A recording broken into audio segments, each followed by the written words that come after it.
Welcome to the Conversations with Rainforest Engineers podcast, India's first podcast for and by civil engineers. Join us on our journey to simplify and bring you experiences straight from the industry. This is your host Padmadev Joshi along with the co-host Gokulji Kumar and E.S. Krishnaram. So let's jump right into it. Hello guys, thank you for the beautiful response. The journey has been beautiful so far. We have already reached the episode 10th. Based on the responses we collected on LinkedIn, we did the episode on cycling infrastructure, we did it on disaster management. And we are lucky to invite our esteemed guest, Mr. Ashish Prabhakaran sir. He talked on precast industry and that was way too beautiful. So today, as we have promised, we are talking about smart city projects. So why we are talking about smart city projects? That is the big question over here. As they say that it is important to change the thought, to change the process. So that's why smart city projects have been taken place of. To start the discussion, I just wanted to hear from my colleagues Gokul and Krishna. Why do you think smart city projects are important and what actually it means? So, we have heard about smart cities and its concept from engineering days, but most of us don't have the right picture in our mind about the concept and how it is working. Smart city basically means leveraging technology to serve people. It is designed to optimize resources and thereby promoting sound and sustainable development. Smart city mission was started in 2015 by Ministry of Housing and Urban Affairs, Government of India. We know that 100 cities were selected for smart city development. We know that around 30 to 35% of Indian population resides in urban area and around 60 to 65% of GDP come from these cities. So in future also the population in the cities will increase and the demand will go up. So to meet that demand, we have to take steps. So we have to develop our cities first by developing their physical, institutional, social and economic infrastructure. So smart cities are proposed to drive economic growth and to improve the quality of life by providing smart solutions. So I have a very different approach to smart city. Before 2015, we didn't have much differentiation between the cities we had. The only difference was we had metro cities, the main four metro cities. Other than that, we just used to classify other cities as tier 1, tier 2, tier 3 cities. And then in 2015, the government said that, okay, we are lagging behind our global counterparts. There is a need for making our cities smart. So what actually qualifies as a smart city? I don't think there is a very well laid out definition that is like accepted throughout the world, but that can't be expected, right? Different geographies have different needs. Say something like sensors or IoTs and smart things would be constituting a smart city in the Europe or US. But in India, the needs are very much different. Say maybe a huge percentage of our population still don't have access to pure drinking water or even sanitation facilities. So our government has come up with smart city definition or like some parameters upon which the smart city plan is going to be implemented in our country. Those are fundamentally based upon on the four pillars of institutional, physical, social, and economic infrastructure. So if you go through the smart city website, I guess they have also included some 10 other parameters of core infrastructure elements such as adequate water supply, assured electricity supply, sanitation, solid waste management, and things like that. During the course of the episode, I guess we'll try to come up with all these infrastructure elements and maybe take up a couple of case studies of how cities are implementing it and or at what level they are doing it. Yes, so just to summarize, when we are trying to just come to a conclusion, what smart city actually means, I think we can highlight into three bullet points. First is to provide basic infrastructure need. What Gokul and Krishna is talking about, providing the water supply, talking about the robust IT connectivity, talking about managing our urban mobility platforms on different cities. Then work on the good governance. You put everything online. That's how Krishna used to describe when we are trying to come up with the episode. And then to work on the improvement of standard of living of people. By providing this infrastructure, basically we are trying to push the employment. We are trying to boost the industrial requirement in the cities. So that is all smart city is all about. Now to dig further into it, as we already categorized the main aids, now if we talk about what they are doing further into the process, they are working on projects like integrated traffic management system. They're working on project like handling the waste for the entire city. So we'll be taking a few examples from the cities like Indore and Pune. But aren't you, Gokul, curious about how these smart cities are selected? Yes, PD, we should definitely talk about that first. So the process has been taken care basically into two stages. The first step is you submit your proposal, and the second stage is you take part in the challenge. So Ministry of Housing and Urban Affairs came up with a very interesting challenge. Cities have to participate and they have to come up with the proposal for the city. If they win with the proposal, they can move forward. So in the first step, cities will be competing among themselves. If I take an example of Kerala, cities within Kerala will be competing among themselves. The best proposal will go to the state and the national government, and then the city will be selected for further rounds. Based on the model they have selected, there are different models which city can go with.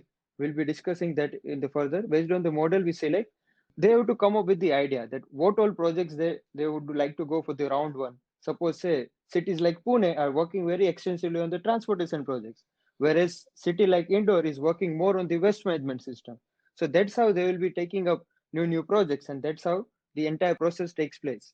PD, actually, the interesting part is that the government has made an effort to make it like a challenge, like asking states to come up with their best proposal. They are making it kind of a tournament kind of thing, and the best city gets to win. So, if you're wondering what the price is for winning the say challenge, the central government is funding rupees 500 crore for the smart city project for that specific city. Then the state government and the say the municipal corporation associated with the city also have to come up with 500 crore for the smart city. So basically what they're trying to do is they're trying to make a corpus of rupees 1000 crores and then invest in various projects that are very relevant to the city that they have selected. So PD, why don't you share some light on the kind of project that a smart city usually undertakes after getting the grant? So usually smart cities can go for four different choices. They can go for mix of two as well. First and foremost is retrofitting. Retrofitting project is usually selected for the cities who have heritage values for them, like cities like Ahmedabad, Indore, or say Hyderabad for a reason. So those cities will go for retrofitting for the existing facilities, like say working on the palace infrastructure or working on the existing road infrastructure which were developed during the Mughal era or the British era. Other than that, projects like redevelopment is completely replacement of the existing built up environment and giving the new layout to the facility. Something like what we see in the Sivaji Nagar area. The area is quite old. It still connects us with the history, but the development is quite new. So that can be considered as redevelopment area. And if you take one of the example for such area is the Pindi Bazaar project, which was developed in Mumbai. And even New Delhi has come up with one of the square, which they have converted entire into non-motorized transport, the Chandni Chowk. Other than that, this is very interesting, and many cities are opting for this one, which is called greenfield project. So you'd be wondering why people are going for greenfield project. Is the first advantage is you start fresh. You don't have any backlog. You don't have to worry about your existing utilities under the ground. You don't have to map out if there is any encroachment or land acquisition required. You start fresh. You need more than 250 acres of land. You go there. You try to identify the resources, and you develop the entire township which is self-sustainable, which can have their own business models. You can have sports complexes, have designated place for the schools, develop very brighter infrastructure for road networks and all those things, and try to improve the land value of that particular area. So it's like developing the new area itself. Other than that, this is sort of a la carte for cities. And the last one is it's like more flexible kind of a thing. If cities don't have much area for the development, they can go for pan city development. In these cities can offer smaller initiatives for the shorter term period. That is like going for the smarter solutions like integrated traffic management system, or to go for the waste recycling process for the entire city. So these are some very small projects which can be taken care of. But obviously, all these four categories has to go with the guided process, and that process start with the submission of detailed project report. So guys, we just discussed four models on how smart cities can be developed. But to make things more interesting, PD and Jiku, if your city is being redeveloped, into a smart city, which of the four models would you like to see implemented in your city, or which is your favorite model? I think retrofitting will be a very interesting thing because when you have all your heritage in your city, and it will also promote tourism in your city, first thing. When you develop something which already exists, it will provide a different face for your city, an identity for your city. So developing new things and keeping the old things intact. So that will be a good strategy. See, when we talk about smart cities, it is also about to give identity to any individual city. So if I take an example of Rajkot, it is trying to come forward as an industrial hub.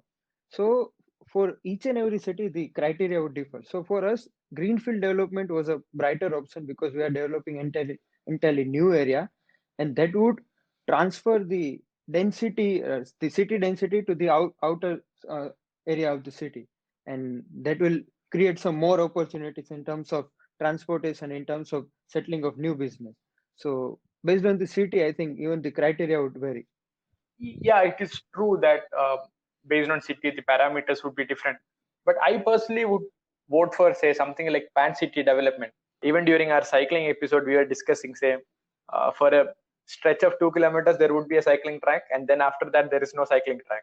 So if you're commuting through the city, and for, say, a stretch of 4 kilometers, there are all these smart traffic cameras, security cameras, and stuff like that. You go 100 more meters, and there is nothing like this. I guess the development has to be more inclusive. I personally feel that pan city development would work. It is true that it is applicable on a city to city basis. Even few cities are going for mix of two, like pen city Okay, development along with the greenfield development or the redevelopment. So right. yeah, it's always a win-win situation based on what you select. We talked about smart city models and how actually they work. Now let's discuss some developments and actual examples of innovative projects implemented in those smart cities. Cities like Pune are working extensively on development of the public parks. I think even Krishna and Gokul would be surprised to know they have more than 10 different categories of parks. Parks like uh, something themed like on the army, something related to IT infrastructure. So why all these facilities do we require at the first place? Yes, PD, there are, as you said, there are a lot of parks which are made by the government on smart as a part of smart city. But are these parks getting utilized by the people? That is a major question which comes to our mind when we talk about a lot of parks in the city. I think this projects lacks in one of the aspect, that is in aspect of maintenance. When we propose any project, I think we have separate set amount of finance for asset management and for maintenance of the facility as well. So once the project has been proposed and it is implemented, the urban local body is responsible to take care of the facility, and somehow the funding would not be able to cater the requirement for the same. And even if you talk about the football, how many times you have visited those parks in the Balewadi? I highly doubt any of us have ever used it.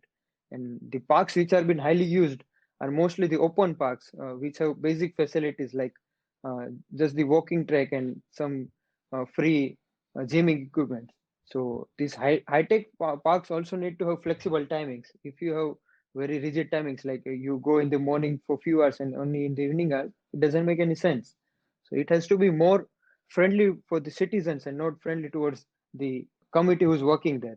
You might have noticed these public toilets near the Balewadi Square and some near the Shivaji Nagar.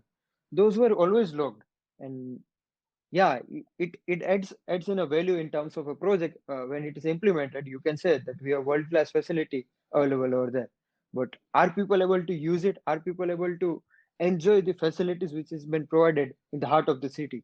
True, PD. Actually, with that also, we have a lot of good things which is implemented by Pune Smart City. Like, for example, if I take, there are smart street lighting. I think around 80,000 conventional lights have been replaced with smart lights.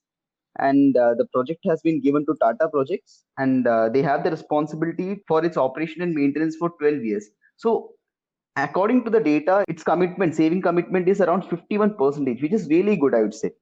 And there are Wi-Fi elements. Around 200 Wi-Fi hotspots has been created in the entire Pune city, which is almost free of cost for the users.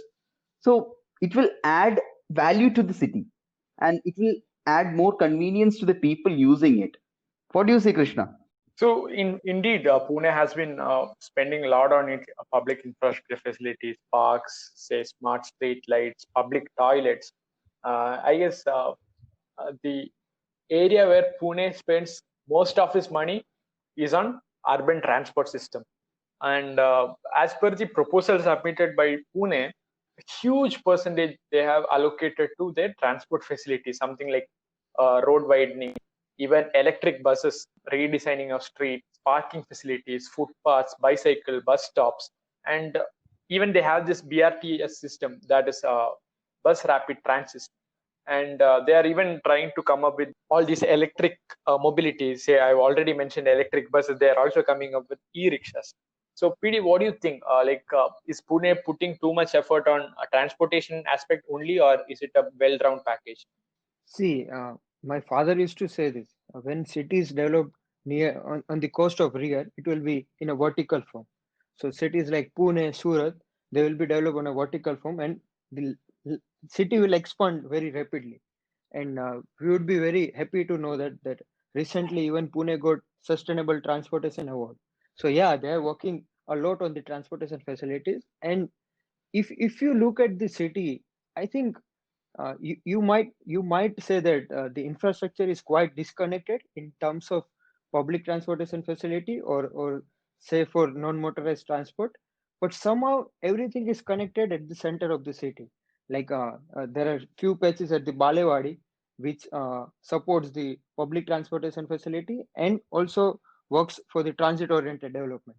So when we talk about public transportation system, the city is working on two main aspects. One is the transit oriented development, and two, ensure the last mile connectivity. So what we mean by that, we are trying to connect city within the distance of 15 kilometers by means of walking or by cycling. And other thing is, once you start your journey by means of your private vehicles or to hop onto a public transportation vehicles, what next mode you are selecting. So even we have experienced this when we were in Pune. Like we hardly had to take private taxi. We were able to get our public transportation mode right next to our institute. So they are working very nicely on it. And there is this very interesting journal which has been published by ITDP. It's called Urban Street Design. So they have been working very extensively on that. All the small elements they have taken care of, like what should be the width of the pedestrian path, what all infrastructure they need to provide. It's called street furniture. So by that they means providing benches, making it more playful, providing public toilets on the road, and cleaning. Another part for Pune smart cities, they are working on their waste management system as well. And one more interesting thing I have noticed in their website is they have formed an asset management system for road network. That is, in this Yeah. system, we have to enter data about the roads and when it is maintained and how its operation is done. And it will suggest you when the road have to be maintained and what are the things which has to be done. So, which is very nice, I think. Also, coming to Yes. Pune from Kerala, one of the interesting fact is that, see, I was basically unable to read Marathi and like where this bus used to go. But the interesting thing is that the smart city project used to connect the public buses to Google Maps. If you take Google Maps and you see the bus stop, you can see live updates of buses that are going through the stop. So it makes it very easy for a commuter, like even if you're not from around Pune. And for Pune, I guess that is true because there are a lot of educational institutions and there are a lot of youth coming to the city who are not from, say, Maharashtra. So I guess it's a well thought out plan. PD, you're saying something? Yes, Krishna. So other important aspect with the cities are working is, as we all know, the smart city works on the aspects of urban plan. So they are trying to map out each and every attribute of the city on a GIS, basically. That is geographical information system. So uh, things like mapping the different households, mapping the entire land use facility, even mapping their public transportation network. So everything is on the map now. They don't have to worry about anything. If they want detail of a particular area, they have the data. So data plays very important role for the smart city projects. The same we can look for indoor city as well. So one interesting thing which I have found in Indore Smart City website is they are coming with advanced digital signages. So it will be placed in the on the junctions. It will show you the weather, the traffic, if you want to park your vehicle, where should you go? Then emergency messages. It will also show you the air quality index, and if there is a traffic congestion, which route you have to go or which route you have to deroute. So all these things provide a very vital information to the driver if he is new to the city, or even if he is in that city also, it is very vital for him. So, coming on to solid waste management, the first thing for solid waste management is smart garbage collection system. First thing is you have to collect garbage from the houses, from the commercial places. Then only you can go for its segregation. Then only you can go for its further processing. I'll take an example. PMC is using a cutting edge technology like GPS, RFID sensor, IoT, and mobile application to improve waste collection mechanism. So they have separate vehicle for this, so they are using these technologies in their collection truck, which is very interesting thing. So after collecting this garbage, this vehicle take this garbage to the segregation plant, where what happens is the dry waste and the wet waste are separated. And for the wet waste, a fuel is derived from it, which is known as refuse derived fuel. This fuel is used for the power generation plant and the cement plants. Yeah, Pune has been handling waste for more than 150 tons, including mix and dry waste, and the process has been quite interesting. Based on the route they are been monitoring, as we know that it has been integrated with the integrated command and control center, they can monitor and also analyze what is the waste being generated from the particular area and what is the frequency over there. So based on that, they can also suffer the bins. So bins are of varying size. Either it can be 50-50 for west and dry, or it can be 80-20 in the industrial areas where more wet waste is available. So different iterations are also been proposed by the smart cities. Now we are supposed to talk about the sewage projects in Indore. Gokul, I think you have very interesting facts for that, right? So if we talk about solid waste management in Indore, the first thing which comes to my mind is biomethanation plant, which is at Chotram Mandi, which is the largest mandi of vegetable and fruits market in the central India. So all the waste from this mandi is transferred to a very optimized CNG or biomethanation plant, which obtains 800 kg CNG per day, which is a very big amount. And one more thing which is very interesting is they are using mechanical sweeping machines for sweeping 450 to 500 kilometers. So this machine works during night from 10 p.m. to in the morning 6 p.m. They have around 12 machines. Here they are reducing the manual labors and automation is coming into place, which is a very good thing, I guess. So another aspect of Indore city when coming to the solid waste management is that the city, they had conducted a survey and they had found around 72 open defecation spots. Basically, open defecation refers to the practice where, say, people go out on fields, bushes, like say open bodies of water or like fields rather than using the toilet, mostly because they don't have the facility or the access to toilets. As part of the project, they have identified the 72 spots. So after identifying these spots, like working close with the municipal corporation, they have strategized and came up with around 128 community toilets along with 189 public toilets. Also, they are setting up huge fines for open defecation to deter people from indulging in such activities. So I guess Indore is doing a great job on that front. Even the central government have been doing great work along the lines of the Swachh Bharat Abhiyan. Even the Indore Smart City project is coming up with somewhere around 17 mobile toilets to address the same issue. So I guess they are doing great work on that aspect, especially with respect to solid waste management and other cleanliness related aspects. So that's a great way to do it. Yes, Krishna. That's why they are winning straight for the last 2 years the Cleanest City Award for entire India. And other than that, they are also working very well on the smart meter projects. So these are some of the initiatives Indore is doing extensively, and smart cities. This is all the smart city is all about. So smart cities includes all of this. Even the role of stakeholder plays a major role in that. Today in the discussion, we talk about what is the smart city, what are the key features included, what all different strategies a city can go on.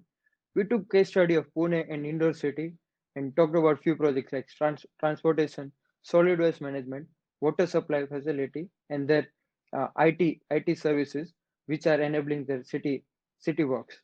So other than that, we will be also doing a separate episode on detailed discussion for the smart city projects. Do let us know which component would you like to discuss in further. So that's it for now, guys. See you guys in the next episode. Thank you for tuning into this week's episode of Conversations with Reinforced Engineers podcast. Hope you found value in the discussion and do tune in for next episodes. And in case if you haven't already, don't forget to subscribe to the podcast for updates on future episodes. Thank you once again and have a great day.